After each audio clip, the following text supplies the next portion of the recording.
For centuries, the Vatican has been the guardian of the sacred and the forbidden. Among its guildehalls and secret chambers, there are rumors of hidden truths that should never be uncovered. They say that some secrets are so deep they challenge not only faith, but reason itself.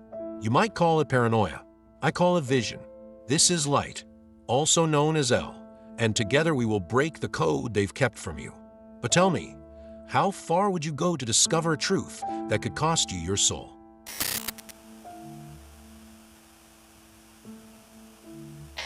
It was a typical October afternoon in 2015 when Nathaniel Carter, a devoted priest and Vatican scholar, stumbled upon something that would change his life forever.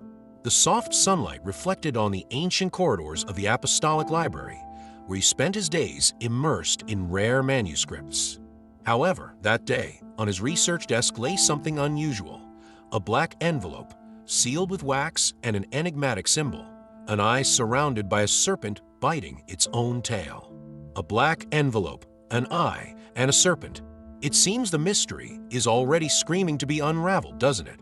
Touching the envelope made his skin prickle, as though something beyond the physical were present. Why? Who would have sent such a singular item? Upon breaking the seal, Nathaniel found a small note written in archaic Latin. He who seeks the truth must be prepared to face the darkness that guards it. Search for the Liber Nigri Congregationis in the Forbidden Register. Trust no one. The weight of those words seemed to reverberate within him. Nathaniel knew the Forbidden Register contained texts deemed heretical or dangerous to the faith. But what was this book? And why would someone want to look for it? His first reaction was to dismiss the note as a cruel prank, perhaps from a less orthodox colleague. However, the precision of the Latin and the seal's symbolism gnawed at him deeply. Nathaniel tried to focus on his work, but the message seemed alive in his mind, repeating itself in an endless echo. Each word was like a veiled invitation, a provocation to cross an invisible threshold. How many had succumbed to this same impulse before him? That night, as he tried to sleep, the serpent's symbol returned to his mind. The eye's fixed gaze seemed to pierce through his own doubts. He felt a strange mixture of fear and fascination. It was as if something were calling him, yet it promised nothing but uncertainty. As a devoted priest, he had always believed in the power of truth, but was this a divine call or something much darker? By dawn, Nathaniel knew he could not ignore the message. With a silent prayer, he decided to investigate the Forbidden Register. Deep down, he knew that decision placed him on a dangerous path, yet something within him demanded answers. The path to the Forbidden Register was not easy. It required authorizations that only a few possessed. But Nathaniel, with years of service and trust in the Vatican, found a way to access the restricted area. As he walked through the cold corridors leading to the archive, he felt the weight of the silence, as though the very air carried the secrets accumulated over the centuries. Why was the Liber Nigri Congregationis so feared? He had heard of forbidden books before, texts that questioned doctrine or presented ideas incompatible with faith. But this one seemed different. The name sounded like something beyond a mere theological record. It felt like a gateway to something larger and more sinister.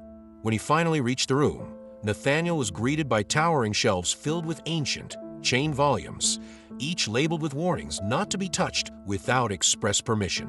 He sensed that each book carried not only knowledge, but a history of danger, sacrifice, and mystery.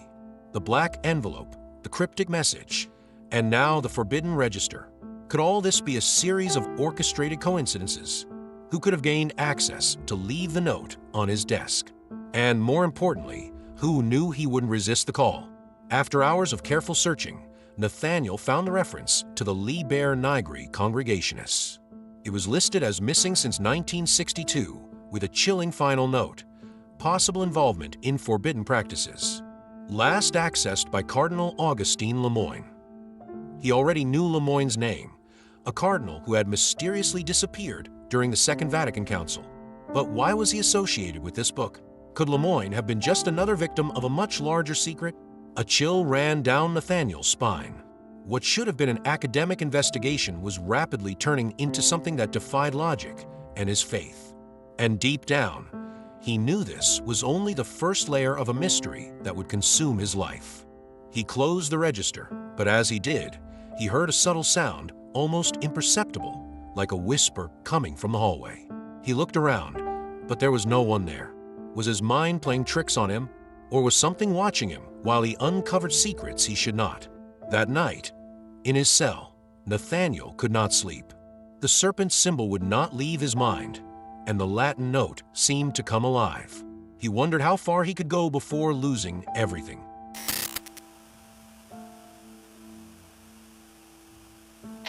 The Forbidden Register was more than an archive. It was a reliquary of secrets. Hidden deep within the Vatican Apostolic Library, its access was restricted to only a handful with special permission, and its purpose extended beyond the mere preservation of ancient texts. There lay works that, over the centuries, had been deemed dangerous, heretical, or capable of shaking the foundations of the Christian faith. Nathaniel knew that stepping into that realm was crossing an invisible but irresistible boundary. When he passed through the heavy door leading into the register, he felt the air change. It was colder, denser, as though every particle carried the weight of centuries of forbidden knowledge stored there. The shelves, tall and imposing, seemed to watch anyone who dared to wander their corridors. Chained books with thick, dark covers bore titles in ancient languages and warnings that seemed to whisper danger. Nathaniel began his search for the Liber Nigri Congregationists, but it was no simple task. The cataloging system was confusing, almost intentionally so. He skimmed through old records and found references to works he had never heard of, forgotten Gnostic texts, apocryphal gospels, and treatises on occult practices, each carrying a shadow of mystery. After hours of searching, he finally found the entry he was looking for. The Liber Nigri Congregationists was listed as missing since 1962. The last person to handle it was Cardinal Augustine Lemoyne, whose name was followed by a disturbing note: suspected forbidden practices. Book not returned. Fate unknown. Who was Lemoyne really? Nathaniel had known little about him before starting his investigation. The cardinal was known for his conservative stance and resistance to the changes proposed by the Second Vatican Council. But at the same time, there were accounts that he had become reclusive and obsessed with forbidden texts. Was he simply a dedicated researcher, or had he crossed a dangerous line? While taking in these details, Nathaniel noticed something curious in the record. The handwriting that added the notes seemed rushed, almost anxious. Whoever wrote them appeared to be aware of the risk of documenting something so sensitive. Suddenly, a sound broke the silence of the room. It was low, almost a whisper, coming from one of the nearby corridors. He froze, listening intently. Was it just his imagination? Or was it possible he was not alone? Looking around, he saw no one, but the feeling of being watched lingered. Back in his office, Nathaniel decided to delve deeper into Lemoyne's past. Historical files described him as a brilliant intellectual, but his path took a strange turn starting in 1960. The cardinal's correspondence became less frequent, and the remaining few letters were marked by a tone of urgency and paranoia. He mentioned an unnameable force at the heart of the Vatican. But what could be so terrifying? Nathaniel could not avoid one question. If the Liber Nigri Congregationists was so dangerous, why was it not simply destroyed? Why did the Church keep a record of its existence, even though it was missing? The answer seemed obvious, but unsettling. There was something in the book that some deemed too valuable to erase. In the days that followed, Nathaniel began to notice changes around him. During Mass, he felt prolonged stares from colleagues who had previously barely noticed him. In his cell, shadows seemed to grow longer than usual, and faint, almost imperceptible sounds arose in the stillness of the night. Was it his growing paranoia, or was something real taking place? One afternoon, while reviewing more historical documents, he came across an incomplete but significant note. It spoke of a sect called the Congregation of Darkness, described as a group infiltrated into the hierarchy of the Church, practicing rituals that ran counter to everything Christianity preached. The text mentioned that the Liber Nigri Congregationists was central to their ceremonies. Who were these people? Did they actually exist, or were they just a myth meant to scare dissidents? Nathaniel began to question not only what he knew, but also whom he could trust. That same night, something new happened. He found on his desk an object that had not been there before, a black medallion featuring the same symbol from the initial envelope. The object seemed to pulsate in his hands, as though it carried its own energy. Holding it, he felt a slight dizziness and the impression of being watched. Who had placed it there? While examining the medallion, he heard a faint noise at his door. Opening it, he found the hallway empty, but the feeling of a presence was undeniable. He knew someone or something was paying attention to his every move. Nathaniel could no longer distinguish between academic research and what was becoming a matter of life and death. He knew he was approaching something dangerous, but with each step, he felt more trapped by his pursuit. Was it still possible to turn back?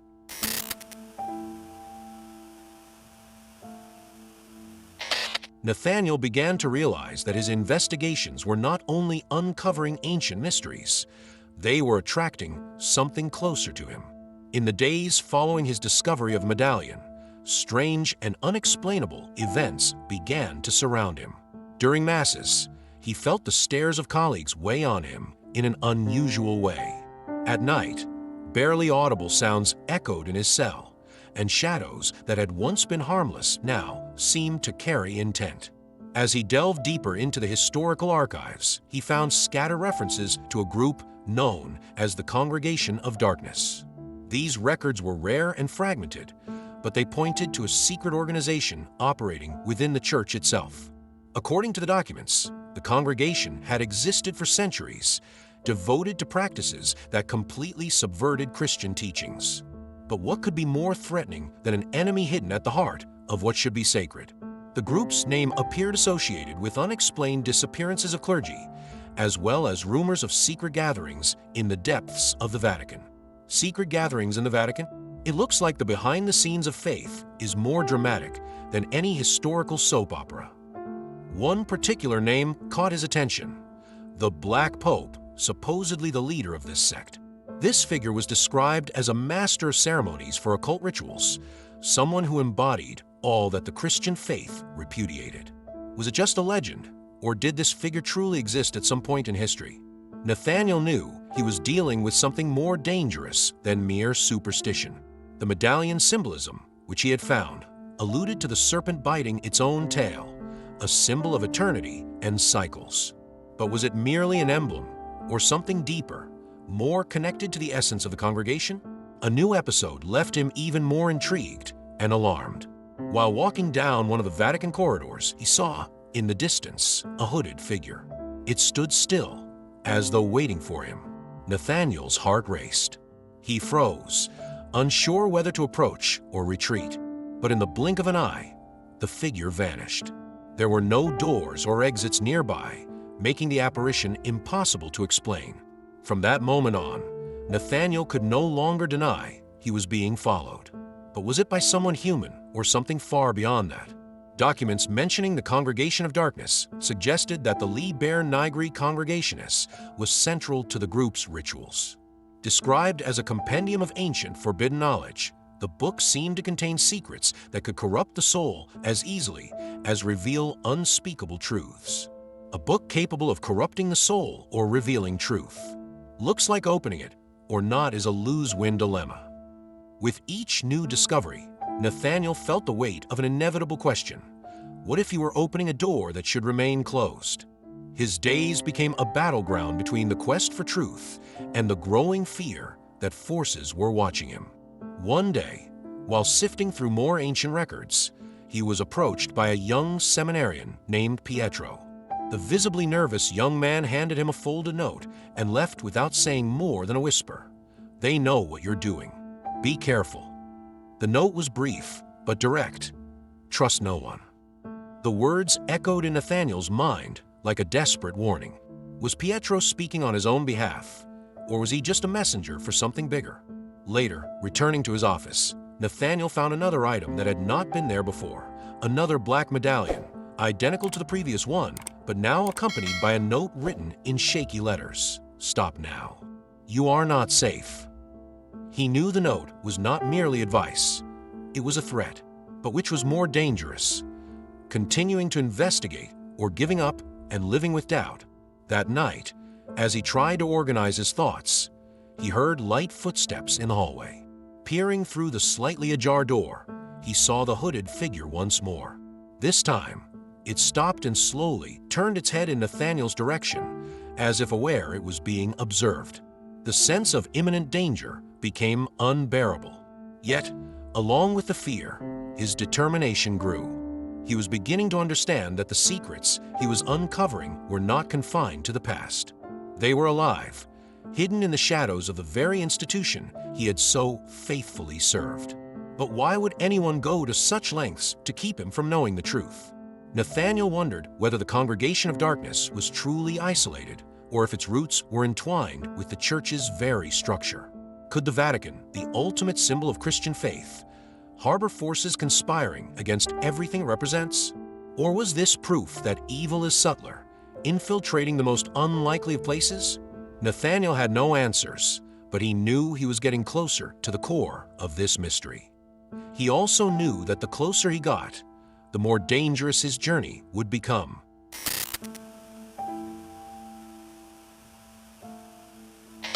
After sleepless nights consumed by investigation, Nathaniel turned his attention back to Cardinal Augustine Lemoyne. This theologian's figure seems central to the entire mystery involving the Liber Nigri Congregationists. Who was Lemoyne really? Did he simply disappear, or was he silenced by something greater? The official records were limited, but Nathaniel found Lemoyne's letters in the historical archives. The first missives reflected the typical thinking of a conservative theologian, critical of the reforms proposed by the Second Vatican Council. However, as the years progressed, the tone of the letters changed drastically. A 1962 correspondence revealed a haunted man. There are forces that dwell under the dome of St. Peter's that should not exist, Lemoyne wrote to a close colleague. The words, though vague, carried an undeniable urgency. How could such a devout man make such an alarming statement? Another letter contained a direct warning. I am close to something that defies my faith and reason itself. If I disappear, know it was because of what I discovered. That passage echoed in Nathaniel's mind like a dark premonition. Lemoyne knew he was nearing something dangerous, something that might cost him his life. But what could be so terrible as to make Cardinal, someone used to dealing with theological and spiritual challenges, question his own sanity? Nathaniel couldn't help but wonder if he was treading the same path as Lemoyne. As he delved deeper into the letters, he found an intriguing name, Sublimina. The term appeared repeatedly, always in connection with cryptic descriptions. In one passage, Lemoyne mentioned that Sublimina was a place hidden under the depths of the basilica, where unconfessable secrets were kept. Nathaniel felt a chill realizing that Sublimina was not merely a place, it was a destination. The letters indicated Lemoyne believed the answers to his doubts, and possibly the key to understanding the Congregation of Darkness lay there. But why had he never returned to tell what he discovered? While reading, Nathaniel again had the feeling he was not alone. The air in his office felt heavier, and he noticed a faint murmur, as if someone were speaking Latin beside him. He looked around, but saw no one. What was it? His mind playing tricks, or a sign that he was being watched? At the end of his reading, one final letter drew his attention. In it, Lemoyne mentioned that the Liber Nigri Congregationists was more than a mere book. He believed the text was a kind of catalyst capable of opening a portal between the known world and something beyond human comprehension. The idea sounded absurd, but Nathaniel could not ignore Lemoyne's almost prophetic tone. He wrote, "If anyone should ever find this book, be prepared to face the darkness. For what is contained therein is both a reflection of the human soul and an echo of something unnameable." Nathaniel closed the last letter, feeling torn between fear and determination. What had Lemoyne discovered in Sublimina that silenced him forever? And why had the Church not completely erased his memory, but left enough clues for someone else to follow in his footsteps? The next morning, Nathaniel returned to the historical archives, but found something disturbing. Some of Lemoyne's letters were missing. He was certain he had left them on the table the night before. Who had taken them, and why? The letters were not the only things to vanish that day. Would he return to his office, he found the drawer where he kept the black medallion open. The object was gone. In its place, there was another note with a short, direct message. You were warned. Nathaniel knew his investigation was troubling someone, or something, with enough power to monitor his every move. But giving up now seemed impossible. Each new discovery brought him closer to Sublimina and the mystery that had consumed Lemoyne. Still, he was aware he was on dangerous ground. With each new clue, the sense of being followed intensified. In the hallway, turning a corner, he was sure he saw a hooded figure disappear. Nathaniel felt he was no longer merely investigating a mystery. He was being pulled into it, as though invisible forces both wanted him closer and wanted to destroy him. Sublimina was his next stop, and deep down, he knew that what he found there could be his salvation or his undoing.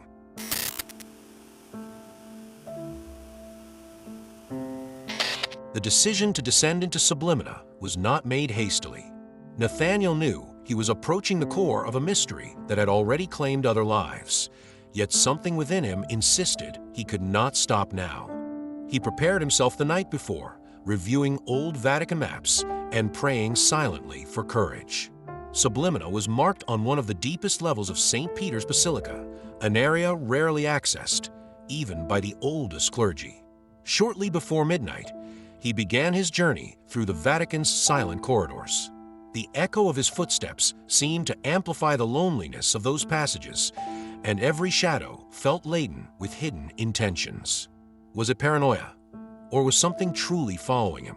He tried to dismiss the thought, focusing on his mission. The entrance to the underground tunnels was hidden behind a small door disguised as a common wall. Nathaniel found the passage after walking down a deserted corridor, guided by Lemoyne's map notes. Pushing the door open, he felt an intense chill, as if the air itself were warning him to turn back. The tunnels were claustrophobic, lit only by the flashlight he carried. The walls, covered with moss and ancient inscriptions, seemed to bear witness to secrets that had piled up for centuries. At one point, he found symbols he recognized from his research, the eye surrounded by the serpent. The same emblem that had guided him since the black envelope now seemed to brand him as part of something far greater than he had imagined. After almost half an hour of walking, Nathaniel reached a massive iron door. Sublimina. The structure, adorned with details blending Christian symbols and unusual motifs, looked like a relic from a forgotten time. At the center, a carving depicted the serpent biting its tail, flanked by Latin words reading, "Only he who seeks knowledge shall enter, but he will pay the price." Phrases like this always share the same tone, a warning that feels like a challenge. And you know no one can resist. He hesitated. The words echoed like a final caution. Was this the point where he should turn back? But something propelled him forward. With trembling hands, he pushed the door, which opened with a creak that seemed to reverberate through the entire tunnel. What he found on the other side left him speechless. A vast chamber, supported by columns of black stone, was lit by hundreds of candles arranged in an intricate geometric pattern. At the center, a marble altar held what could only be the Liber Nigri Congregationists. Its cover was made of strange, almost organic leather, and the inscriptions glowed faintly, as though the book itself were alive. Nathaniel felt a mixture of fascination and fear. The book seemed to pulsate, emanating its own energy. He took a step toward the altar, but was stopped by a sound behind him. Turning quickly, he saw hooded figures emerging from the shadows. Their faces were hidden, but their eyes gleamed with an unnatural light. They began to murmur in a language Nathaniel did not recognize, yet it seemed to vibrate in his mind, as though every word were a direct assault on his sanity. He backed away, trying to decide whether to run or confront what stood before him. But how do you confront something beyond the physical? One of the figures stepped forward, displaying an imposing presence. Nathaniel felt this was the leader, perhaps the Black Pope the legend spoke of. Without a word, the leader pointed to the book, as if expecting Nathaniel to make a choice. He knew that moment was crucial. Whatever was happening there, he had two options: retreat and leave the mystery untouched, or open the book and discover truths that could change everything. But at what cost? Could he bear the weight of what he might learn? Nathaniel took a hesitant step toward the altar. The atmosphere seemed to transform. The candles flickered, the figures began chanting louder, and the air became stifling. When he finally reached out to touch the book, he felt a jolt, as if the entire room were reacting to his presence. His vision began to blur. He heard distant laughter and saw fleeting images of unfamiliar scenarios: burning forests, collapsing cities, and eyes, countless eyes watching him from unseen places. It felt as though he were being pulled to another place, another state of existence. Nathaniel withdrew his hand, collapsing to his knees. The hooded leader tilted his head, as though judging him. The surrounding figures ceased their chanting, and the silence became deafening. Nathaniel felt he had been tested, but he did not know whether he had passed or failed. Two figures lifted him and led him out of the room. When he regained consciousness, he was back in the tunnel, with Sublimina's door closed behind him. On the ground beside him lay a new black medallion, but this time with no message. That night, Nathaniel returned to his cell with more questions than answers. He knew he was alive, yet part of him felt something had changed forever. What was Sublimina truly? And why was he allowed to leave?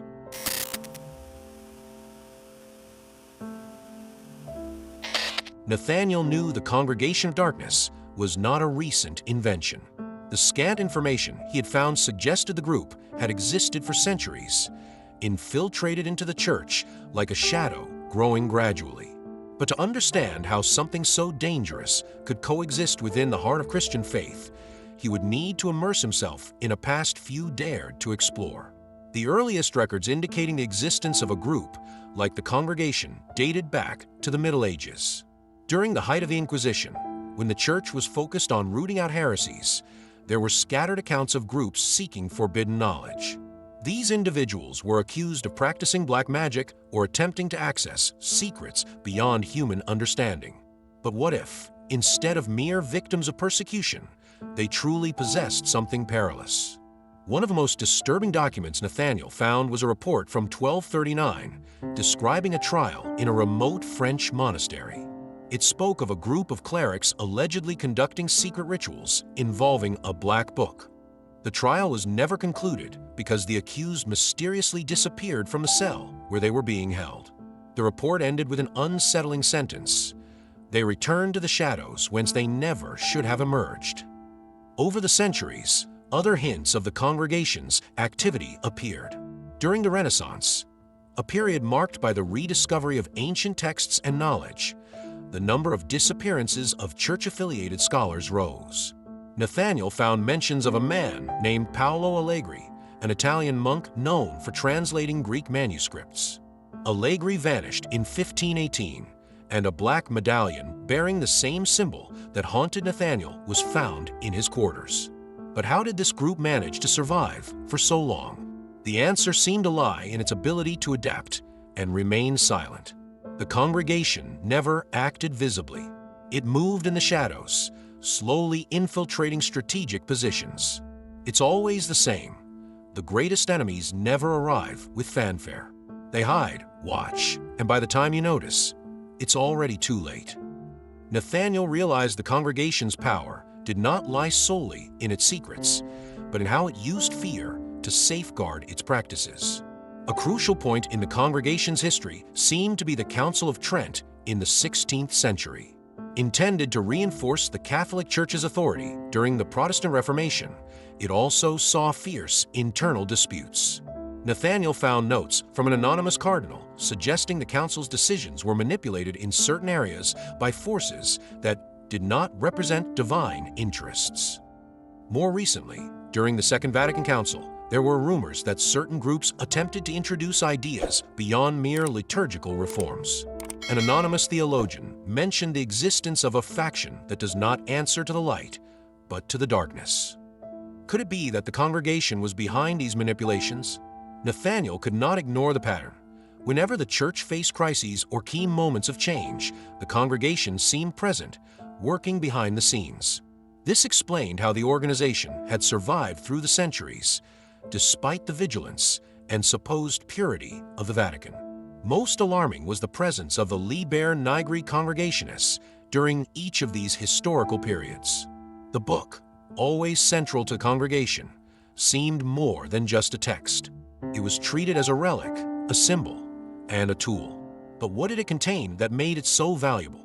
Nathaniel began to wonder whether the congregation was not just a threat to the church, but something bigger. Perhaps its influence extended into historical events we do not usually associate with religion. He found fragments indicating the group might also have ties to political and social organizations through the centuries. One particular passage drew his attention. In 1791, during the French Revolution, there were rumors of a secret meeting between rebel leaders and excommunicated ecclesiastical figures. The details were vague, but an observer wrote, "They carried with them the symbol of a serpent, and in their words was the promise of a new kingdom, free from earthly limits." This pattern of infiltration and manipulation repeated itself constantly. The congregation was like a latent disease, waiting for moments of weakness to emerge. But Nathaniel wondered, how do you fight an enemy when no one knows exactly who they are or what they really want? One of the most recent notes he found was dated 1945, just after the end of World War II. An internal report mentioned the retrieval of certain artifacts from a Nazi bunker. Among them was a book matching the description of the Liber Nigri Congregationists. The Vatican managed to recover it, but those responsible for transporting it disappeared before delivering it. With each new piece of information, Nathaniel felt he was being led to an inevitable conclusion. The Congregation of Darkness was not merely a legend. It was an ancient parasite growing in the church's shadow, wielding fear as its most powerful weapon. Yet he asked himself, how far could that influence spread? Closing the last document that night, Nathaniel noticed something alarming. The room's lights flickered, and a faint sound, almost a whisper, echoed in the background. He knew he was drawing near the truth. And the closer he got, the more tangible the danger became. Nathaniel Carter embarked on a journey to uncover the truth, only to find secrets so profound they might topple the foundations of the faith he had sworn to protect. The Congregation of Darkness, with roots spanning centuries of history, revealed itself as a force transcending human understanding. But even faced with so many mysteries, one question remains. How far does this organization's reach extend? If the Liber Nigri Congregationist truly holds the answers to these questions, it also carries a price few are willing to pay. Lemoyne's legacy, the signs left through the ages, and the secrets of Sublimina are pieces of a larger puzzle that may never be fully solved. The truth is out there, hidden between the lines of a system no one dares to question. But if you are ready to see beyond what they show you, like, comment, and share this video with those who also need to awaken. Tell me, which mystery should we unravel in the next episode? Together, we will crack the codes they try to keep secret. This is only the beginning of the hidden secret.